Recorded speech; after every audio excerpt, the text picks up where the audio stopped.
क्या आप भी बोर्ड परीक्षा में हरिहर काका पाठ से पूरे अंक पक्के करना चाहते हैं? अक्सर छात्र कहानी तो समझ लेते हैं, लेकिन मुहावरों और सटीक उत्तर लिखने में चूक जाते हैं। आज की इस क्लास में हम पिछले कुछ वर्षों के महत्वपूर्ण प्रश्नों और पाठ के खास मुहावरों का अध्ययन करेंगे। सबसे पहले देखते हैं वे मुहावरे जो आपकी उत्तर लेखन शैली को भी प्रभावशाली बना देते हैं और आपके 4 अंक पक्के करवा देंगे।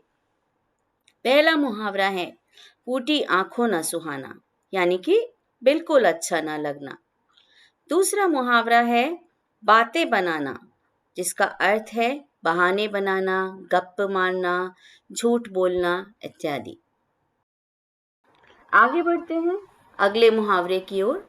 अगला मुहावरा है आंखें भर आना, दुख या खुशी से आंखों में आंसू आ जाना। चौथा मुहावरा सहन शक्ति का जवाब देना, अर्थात धैर्य या बर्दाश्त करने की क्षमता का बिल्कुल समाप्त हो जाना।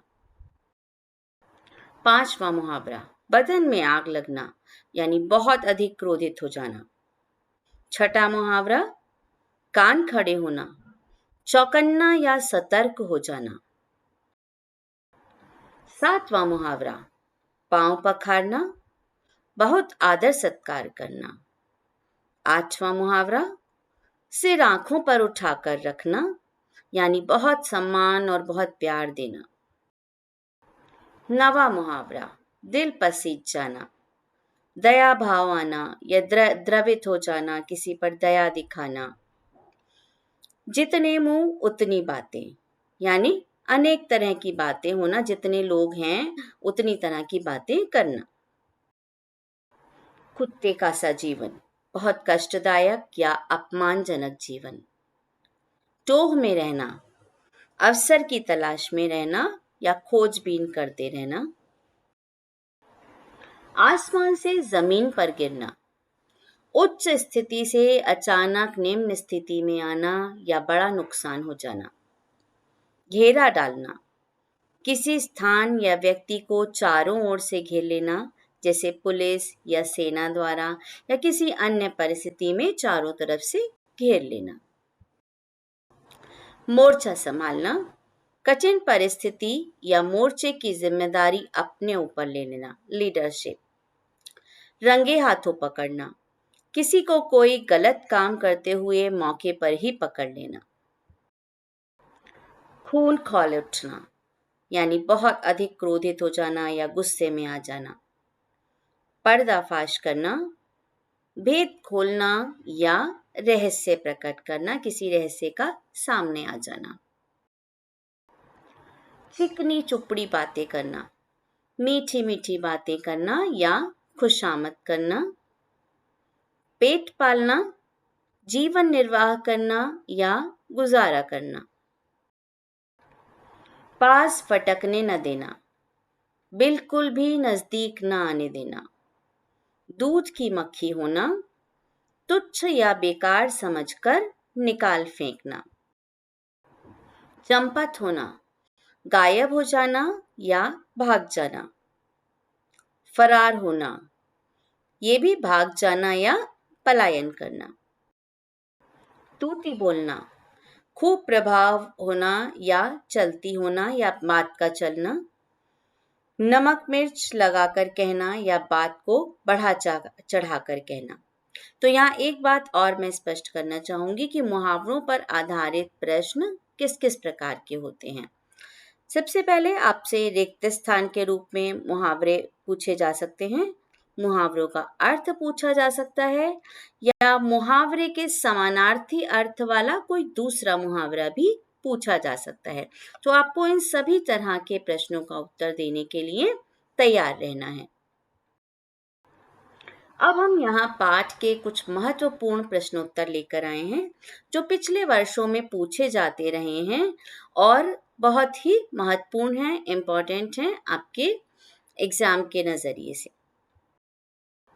पहला प्रश्न जो वर्ष 2019 में भी पूछा गया है, हरिहर काका पाठ के आधार पर लिखिए कि हरिहर काका को जबरन उठा ले जाने वाले व्यक्ति कौन थे और उन्होंने उनके साथ कैसा व्यवहार किया।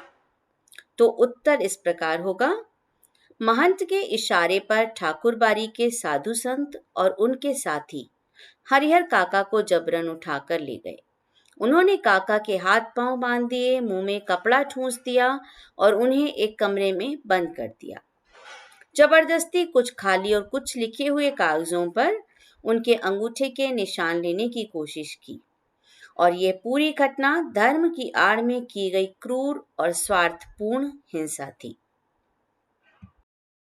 अगले प्रश्न की ओर बढ़ते हैं। यह प्रश्न वर्ष 2019 और 2021 की परीक्षा में पूछा जा चुका है। उन घटनाओं का उल्लेख कीजिए जिनके आधार पर हरिहर काका को महंत और अपने भाई एक ही श्रेणी के लगते थे।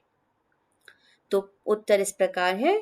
महंत ने धर्म और मोक्ष का लालच देकर जमीन लिखवाने की कोशिश की, जबकि भाइयों ने रिश्ते और सेवा का दिखावा करके वही इच्छा जाहिर की, वही चाहा। जब हरिहर काका नहीं माने तो महंत ने अपहरण कराया और दूसरी ओर भाइयों ने भी जबरदस्ती मारपीट का सहारा लिया। दोनों पक्षों का असली लक्ष्य जमीन था, न कि हरिहर का हित। इस कारण हरिहर काका को दोनों एक जैसे लगने लगे। तीसरा प्रश्न। हरिहर काका की 15 बीघे जमीन उनके लिए जी का जंजाल बन गई। इस कथन को स्पष्ट कीजिए। हरिहर काका की 15 बीघे जमीन ही उनके सुख की बजाय दुख का मूल कारण बन गई थी। इसी जमीन के कारण भाइयों के परिवार ने उनकी उपेक्षा की और बाद में हिंसा भी की और महंत ने भी उन्हें अपहरण करके जबरदस्ती कागजों पर अंगूठा लगवाने की कोशिश की। जो संपत्ति उन्हें सुरक्षित रखनी चाहिए थी, वहीं उनके अकेलेपन, भय और शोषण का कारण बन गई। यह प्रश्न भी वर्ष 2021-22 में पूछा जा चुका है। अब अगला प्रश्न। हरिहर काका कहानी में ठाकुरबाड़ी के महंत ने हरिहर काका को अपने जाल में फंसाने के लिए क्या क्या प्रयास किए। 2022, 2024 और 2025 में इस प्रश्न को पूछा जा चुका है। महंत ने हरिहर काका के अकेलेपन और पारिवारिक उपेक्षा का पूरा फायदा उठाया। उसने उन्हें सम्मान, अच्छा भोजन और आत्मीयता दिखाकर पहले विश्वास जीता, फिर धर्म, मोक्ष और स्वर्ग का लालच देकर जमीन ठाकुरबाड़ी के नाम लिखवाने के लिए प्रेरित किया। जब हरिहर काका नहीं माने तो उसने अपहरण और जबरदस्ती का रास्ता अपनाया, जो उसके पाखंड और स्वार्थ को उजागर करता है। अगला प्रश्न। समाज में रिश्तों से अधिक महत्व धन का है। हरिहर काका कहानी के संदर्भ में इस कथन की सत्यता को सिद्ध कीजिए। वर्ष 2022 में यह पूछा गया है।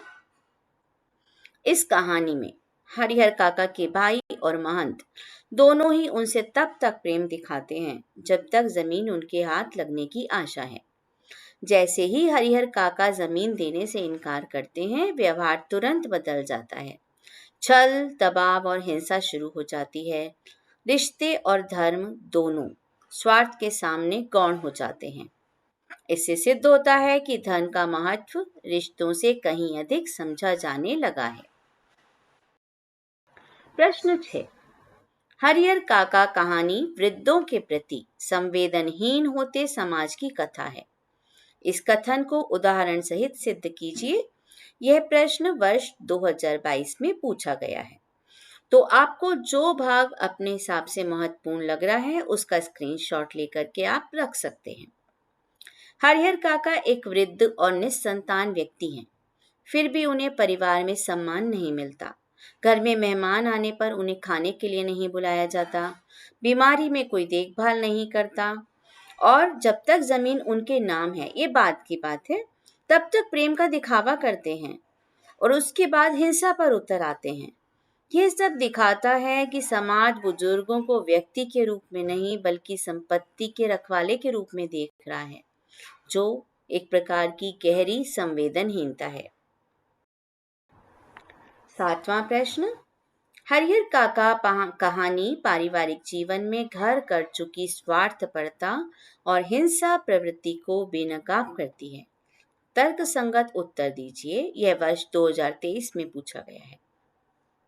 कहानी में परिवार के सदस्य जमीन के लालच में हरिहर काका के साथ दिखावटी प्रेम करते हैं। जैसे ही जमीन किसी और को मिलने का डर होता है, परिवार की असलियत सामने आ जाती है। पहले धमकी, फिर शारीरिक हिंसा, मार कर गाड़ देंगे जैसी धमकी सुनाई देती है। इससे स्पष्ट होता है कि जब परिवार की नींव प्रेम की बजाय स्वार्थ पर हो, तब वह हिंसा तक उतर सकता है। अगला प्रश्न, भरे पूरे परिवार में रहता हुआ भी व्यक्ति अकेला हो सकता है। हरिहर काका और टोपी शुक्ला के आधार पर इस कथन को सिद्ध कीजिए। वर्ष 2023 और वर्ष 2024 में पूछा गया है। अब आप यहाँ ये ध्यान रखेंगे कि आपके पाठ्यक्रम में जितने पाठ हैं, उनमें से किन्हीं दो पाठों को या किन्हीं दो कविताओं को आपस में कनेक्ट करके प्रश्न पूछा जा सकता है। जैसे यहाँ पर हरिहर काका और टोपी शुक्ला की तुलना के आधार पर यह प्रश्न पूछा गया है। तो इसका उत्तर, हरिहर काका के घर में भाई, भाभियां, भतीजे सभी हैं, फिर भी कोई उनके मन की बात नहीं समझता। वे भावनात्मक रूप से अकेले हैं। इसी तरह टोपी शुक्ला भी अपने परिवार में रहते हुए अपनापन नहीं पाता। दोनों के जीवन में शारीरिक उपस्थिति तो है, पर भावनात्मक जुड़ाव नहीं है। यह दर्शाता है कि अकेलापन घर की संख्या से नहीं, प्रेम और समझ से मापा जाता है। अगला प्रश्न, हरिहर काका को वृद्धावस्था में किन परेशानियों का सामना करना पड़ा? बुजुर्गों के खुशहाल जीवन के लिए आप क्या सुझाव देंगे? यह वर्ष 2025 में पूछा गया है। और एक बात मैं और स्पष्ट करना चाहूंगी कि जिसमें आपके अपने मत आप बता रहे हो, आपके विचार बता रहे हो, इस तरह के प्रश्न भी संचयन पुस्तक से पूछे जाते हैं। तो हरिहर काका को वृद्धावस्था में उपेक्षा, अपमान, शारीरिक हिंसा और अपहरण जैसी कठिनाइयों का सामना करना पड़ा। परिवार ने उनकी जमीन के लिए उन्हें मोहरे की तरह इस्तेमाल किया। बुजुर्गों के सुखी जीवन के लिए जरूरी है कि परिवार में उन्हें सम्मान और प्रेम दें, कानूनी जागरूकता हो और समाज में वृद्धाश्रम जैसी सुरक्षित व्यवस्थाएं भी उपलब्ध होनी चाहिए। 10वां प्रश्न, अनपढ़ होते हुए भी हरिहर काका दुनिया की अच्छी समझ रखते हैं। हरिहर काका पाठ के आधार पर उदाहरण सिद्ध कीजिए। ये वर्ष 2019-20 में पूछा गया है। हरिहर काका औपचारिक शिक्षा से वंचित थे, मतलब कि पारंपरिक तौर पे विद्यालय जाकर उन्होंने शिक्षा ग्रहण नहीं की थी, लेकिन जीवन के अनुभव ने उन्हें समझदार बना दिया था। उन्होंने अपने गांव में देखा था कि जो बुजुर्ग जीते जी संपत्ति दूसरों को दे देते हैं, बाद में उनकी कोई नहीं सुनता, उनकी कोई परवाह नहीं करता। इसलिए उन्होंने महंत और भाइयों की मीठी बातों में ना आकर जमीन अपने नाम रखी। यह दूरदर्शिता और व्यावहारिक समझ ही उनकी सबसे बड़ी ताकत थी। यहाँ आप रमेसर की विधवा वाला उदाहरण भी साथ में दे सकते हैं। प्रश्न 11, लेखक और हरिहर काका के बीच के संबंधों की विशिष्टता स्पष्ट कीजिए। यह वर्ष 2025 में पूछा गया है। लेखक और काका के बीच दोस्ती और आत्मीयता का अनूठा रिश्ता था। लेखक काका के साथ बैठकर घंटों बातें करते थे और काका भी उनके साथ अपने मन की हर बात साझा करते थे। लेखक का सरोकार निस्वार्थ था, अर्थात हरिहर काका के प्रति जो उनका प्रेम था वो निस्वार्थ था, जो गांव के अन्य लोगों यानी भाई और महंत से बिल्कुल विपरीत था। यह संबंध दर्शाता है कि खून के रिश्तों से परे भी संवेदनशीलता और आपसी समझ का एक गहरा रिश्ता हो सकता है। प्रश्न 12, ठाकुरबाड़ी जैसी संस्थाओं का समाज में क्या महत्व होना चाहिए और वास्तव में वे क्या बन गई हैं? ये प्रश्न 2026 में पूछा गया है। आदर्श रूप में ठाकुरबाड़ी जैसी संस्थाएं समाज में आध्यात्मिक शांति और लोक कल्याण का केंद्र होनी चाहिए। वे असहायों के लिए आश्रय और नैतिक मार्गदर्शन का स्रोत होनी चाहिए। परंतु कहानी में यह संस्था सत्ता और लालच का केंद्र बन गई है। महंत जैसे लोग धर्म की आड़ में संपत्ति हड़पने और हिंसा फैलाने का कार्य कर रहे हैं, जो धर्म के वास्तविक स्वरूप के विपरीत है। यहाँ पर आप अपने मन से भी कुछ और विचार देना चाहें तो दे सकते हैं। प्रश्न 13। हरिहर काका का मौन उनके जीवन की किन परिस्थितियों का परिणाम था? क्या ये मौन समाज के प्रति उनका विरोध था? स्पष्ट कीजिए। हरिहर काका का मौन उनके सगे भाइयों और ठाकुरबाड़ी के महंत द्वारा किए गए विश्वासघात का परिणाम था। जब अपनों ने ही जमीन के लालच में उन्हें शारीरिक और मानसिक यातनाएं दी, तो उनका रिश्तों से भरोसा पूरी तरह उठ गया।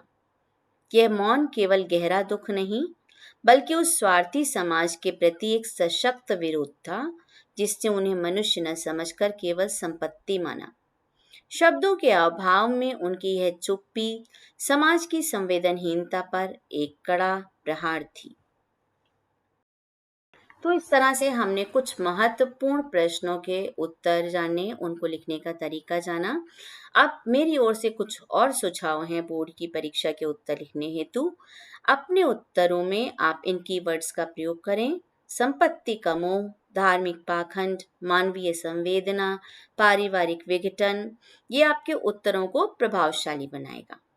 जब भी महंत और भाइयों की बात आए तो स्पष्ट करें कि कैसे दो अलग अलग विचारधारा, धर्म बनाम परिवार के होने के बावजूद स्वार्थ और संपत्ति के लालच के मुद्दे पर वो एक जैसे थे। ये समानता थी उनमें। आपको उत्तरों के मुख्य बिंदुओं को भी रेखांकित करना है, जैसे स्वार्थ, विश्वासघात, संपत्ति का मोह आदि, ताकि वे एग्जामिनर को अलग से दिखाई दें। आपको जो प्रश्न अच्छे लग रहे हैं उनका स्क्रीनशॉट ले लें, या पीडीएफ के लिए या किसी और अन्य सहायता के लिए आप कमेंट करें और उसके ज़रिए मुझसे संपर्क कर सकते हैं। और बहुत बहुत शुभकामनाएं बोर्ड परीक्षा के लिए। धन्यवाद।